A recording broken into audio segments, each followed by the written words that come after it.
3 години власт на Социјалдемократскиот сојуз на Македонија и коалицијата наспроти 11 годишното криминално и режимско владење на ВМРО ДПМН ја направија разликата меѓу одговорното и државничко несување на Социјалдемократскиот сојуз на Македонија и незрелото, деструктивно и антинародно действување на ВМРО ДПМН.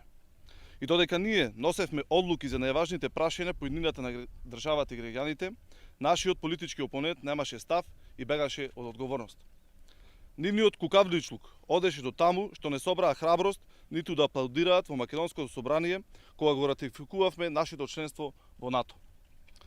И ден денес се закануваат со поништување на договорот од Преспа, а по налог на Мицкоски ги блокираат средствата од 90 милиони од Светска банка. Јавноста гледа и знае кој застана храбро и одговорно против пандемијата, а кој лажеше и во време на забрани шеташе по теретани, додека здравствените работници неуморно се бореа со коронавирусот. Граѓаните на општина Прилеп на најдобар начин почувствуваа што значи кога владата креира политики во интерес на пошироката заедница и кои се придобивките кога локалната и централната власт работат проекти според потребите на локалното население.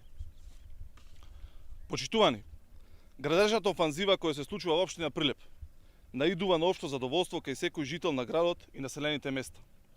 Новиот лик на булеварот Гоце Делчев, на градскиот стадион, изградбата на армирано-бетонскиот мост, прв кој после 47 години се гради во Прилеп, рехабилитацијата на патот до Вештачкото езеро, изградбата на клучката кај Тирс Прилеп, реконструкцијата на неважните сообраќајници и улици, без исклучок во сите урбани заедници во градот, промената на постоечката и изградба нова водоводна и канализациона мрежа, инвестиции во образовните институции и детските градинки.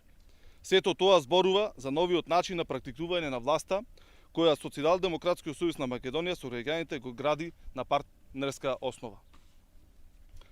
Градоначалникот и локалната власт предводена од Социјалдемократскиот сојуз на Македонија водат подеднаква грижа и за жителите на населените места. Покрај асфалтирањето на улици на кои до вчера немаше ниту тампон, од населеното место Волково преку Прилепец изградивме нов асфалтен пат до манастирот Свети Никола.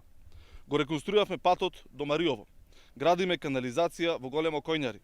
Го решивме деценискиот проблем со водоснабдувањето на Канатларци. А до крајот на летото ја завршуваме секундарната канализациона мрежа во Мало Којњари. Истовремено, општина Прилеп навремено и неселективно исплати 6 милиони денари за штети од невремето, кој во 2018-2019 година ги зафати населените места Канатларци, Мало и Големо Којњари и населбата Варош. За истата намена, на производителите чии земјоделски насади претрпеа штети од невремето, од државниот буџет им беа исплатени дополнителни 39 милиони денари. Во новиот 4-годишен мандат, кој владата на Социјалдемократскиот сојуз на Македонија ќе го добие после изборите на 15 јули, за земјоделството и руралниот развој обезбедуваме годишна финансиска поддршка од 200 милиони евра, поддршка од 10.000 евра за развој на микро и мали предпријатија во руралните средини, како инвестиции во јавно-приватно партнерство во секторот земјоделство. Заради се това, на престојните предвремени парламентарни избори, граѓаните ќе одберат интеграција наместо изолација, мир наместо конфликти, ќе одберат на селективна правда наместо сваровски судство, ќе одберат едно општество наместо поделби. На 15 јули граѓаните ќе одберат да продолжат по правиот пат и нема да дозволат обнова на режимот. Затоа што можеме уште повеќе и уште подобро. Благодарам.